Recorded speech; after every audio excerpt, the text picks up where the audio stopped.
From the campus of the University of Alabama, live sports. From Alabama's sports team, this is WVUA Sports. Welcome into Sports Sunday. It wasn't the welcome that ex-Bama pitcher Adam Morgan wanted in his Major League debut today. Johnny Peralta, the solo shot, but the Phil's pitcher calmed down. He struck out 6 over 5 2/3, only gives up 6 hits and that 1 home run to earn his very first Major League victory on Father's Day. Very special because Morgan's dad played baseball at Alabama as well. Welcome in, everybody, to Sports Sunday. I'm BJ Millican. Jen Chapman has the night off. The Alabama football schedule for 2017 is beginning to rapidly fill up. They added Florida State on Friday. Reports today from the Fresno Bee indicate that the Tide will host Fresno State from the Mountain West Conference in 2017 as well. The Bulldogs finished 6-8 a year ago. They're guaranteed a payday of $1.4 million. The Bulldogs will travel to play Ole Miss this season. Saturday was a big day around the area for football camps. Former Tide fullback LaRon McClain hosted his annual camp. Naturally, the talk turned to the Tide. The NFL free agent is high on Bama this year, not just because of who they have coming back, but because of the Tide's leadership. You know, whoever getting it, man, you know, you got Derrick Henry back there. You know, you only got to hand it off to him a few times, let him break it wide open. A few key players on offense, you know, but I think we already all in all going to be good because last year we was worrying about who the quarterback going to be last year, you know, and Blake Sims stepped in and did a tremendous job for us. And I got all the trust in Saban, man. I know everybody should. You know, he came in and changed this whole program around and, you know, changed his whole city around, you know, and been doing his thing. So I got trust in him. Whenever they kick off against Wisconsin, you know, hope he do his job. Now, another former Bama player was in his hometown this weekend. Rashad Johnson held his walk-ons to Champions Camp on Saturday, a charity basketball game Friday night, too. He's also high on the Tide. In fact, he makes a pretty bold prediction. 2015 Crimson Tide, and, you know, I expect them to come out and dominate week in and week out. I'll never expect to lose a game. You know, I mean, that's just the way you got to approach it as an athlete and as a player and as a fan. I'm pretty sure those guys are approaching it as, you know, they're going to go undefeated. And, I mean, you can't go into the season expecting to lose. You can't go into a competition expecting to lose. So I expect our guys to go out and dominate and end up, you know, with a national championship this year. There you go. More from Rashad in about 7 minutes in Jen Chapman's one-on-one segment. Now, the SEC's dream of an all-SEC final at the College World Series, unfortunately, died on Saturday night. The Florida Gators fell to Virginia 5-4 in Omaha. Florida had forced the if-necessary game by defeating the Cavs on Friday night. Now Vanderbilt is the SEC's lone hope for a title. The series against Virginia is a rematch of last year's championship series won by Vandy. Head coach Tim Corbin believes in his team. I do feel like a parent that's in the back seat letting your kids drive the car because you trust them. And when you trust a group of kids, it's the greatest feeling a parent can have. And that's how I feel. I told them 3 weeks ago I'm at complete peace with them. And I am. They just do things right. They take care of one another. They take care of people. They engage with other people. They do the small things well. And because of that, they see success. But a lot of the success that they see is deserved and has nothing to do with baseball, but it comes full circle around to help them in baseball. The best-of-3 series begins Monday night at 7 p.m. A year ago, it did take all 3 games before Vanderbilt won its first-ever NCAA baseball championship. Now, last night after we went off the air, the Atlanta Braves were busy making a big trade with the Arizona Diamondbacks. Atlanta gets the D-backs' first-round pick from a year ago, pitcher Touki Toussaint, great name, and also Bronson Arroyo for utility man Phil Gosselin, not related to Kate. Sunday, they were trying to complete a 3-game sweep of the Mets. Cameron Maben helping out in center field, watching with the glove work. Oh, Cameron, nice catch in center. Scoreless in the 7th, Pedro Sirocco gets the broken bat single. Ryan Lavernaway lumbering. He scores. Braves up 1-0. The Mets threaten in the 9th, but Jim Johnson gets Michael Kadire to ground into the game-ending double play. It's a sweep, everybody. Break out the brooms. Braves win 1-0. The Sprint Cup guys have the week off, but there was Xfinity Series racing on Father's Day, lap 112. Eric Jones makes a nice move to get past Reagan Smith on the inside. After a caution with 50 laps to go, though, Jones makes a mistake by entering the pits too early, but have no fear. he manages to pass Ryan Blaney to take the checkered flag and win the race. An exciting conclusion to the U.S. Open. Jordan Spieth, one of the leaders heading into the day. 17, he almost falls apart. He two-putts the hole, opening the door for one Dustin Johnson. Johnson has a chance for the eagle and the win on 18. He misses. He pushes it just a little left, but he can still force a playoff by knocking down the birdie right here. It's heartbreaking. He misses. Jordan Spieth is your U.S. Open champion. That's his second major in a row. The 21-year-old Spieth is the youngest person since 1922 to win 2 majors and the youngest since 1923 to win the U.S. Open. That's pretty good. Still more Sports Sunday to come a little later. It's the Father's Day edition of Our Favorite Things. Coming up next, though, he went from walk-on in Alabama to starting safety for the Arizona Cardinals.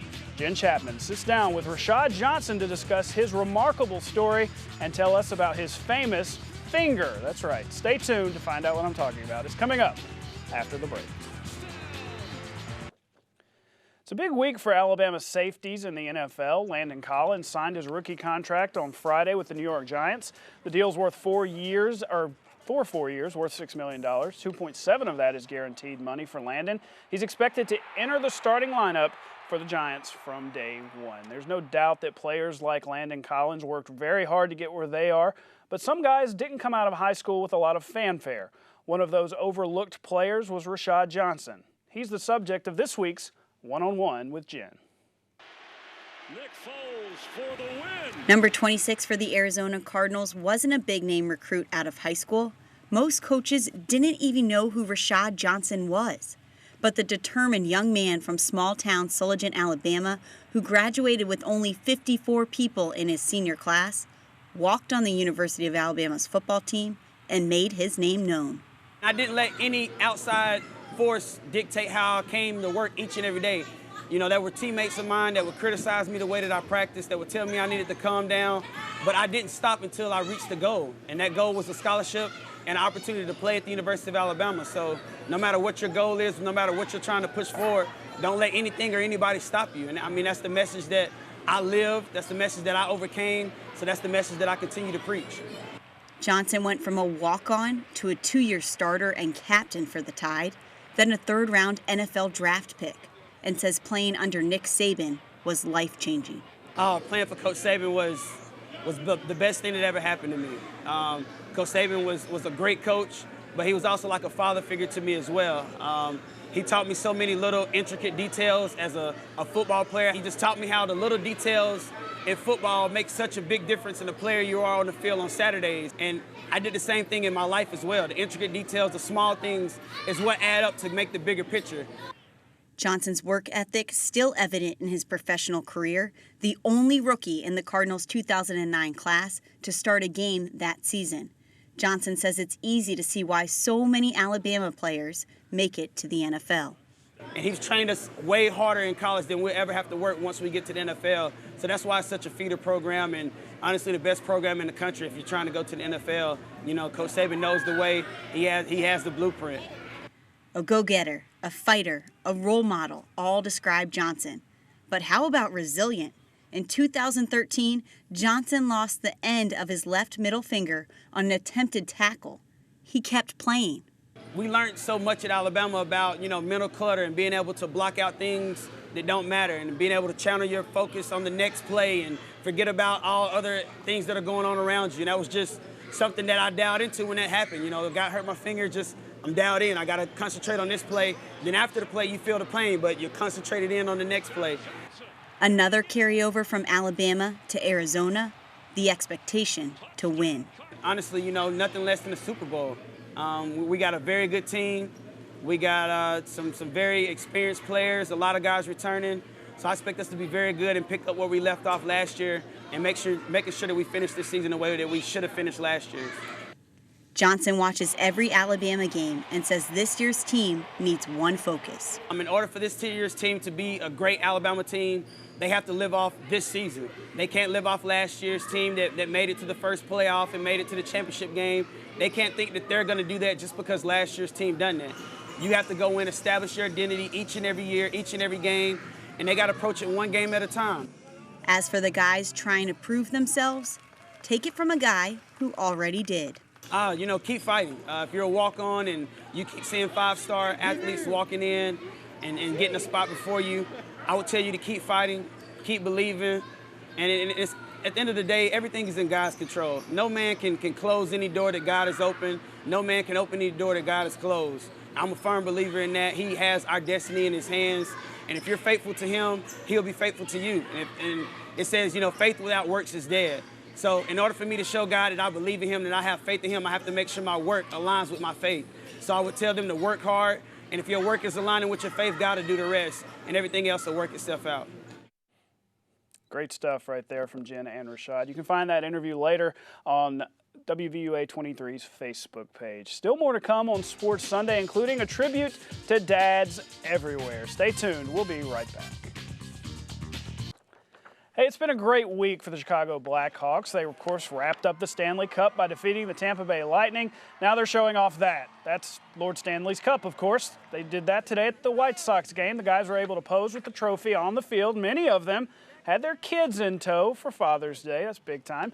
Now, before the game, a couple of guys, including the head coach, got to take a little batting practice. Check him out, taking some swings. It's our tradition each and every week to leave you with a positive story in sports to go into the week with a good feeling. What better way to do it tonight than paying tributes to dads everywhere on Father's Day? Now, several former and current Bama players, coaches, tweeting some special messages this Father's Day, including Mark Ingram, Avery Johnson Jr., even the champ, Deontay Wilder, got in on the action. But maybe my favorite father-child tandems this year have come from NBA press conferences. There's Derrick Rose's son, and of course, the star of the NBA Finals, not Steph Curry, not that guy behind the little girl, but Riley. She has become a household name.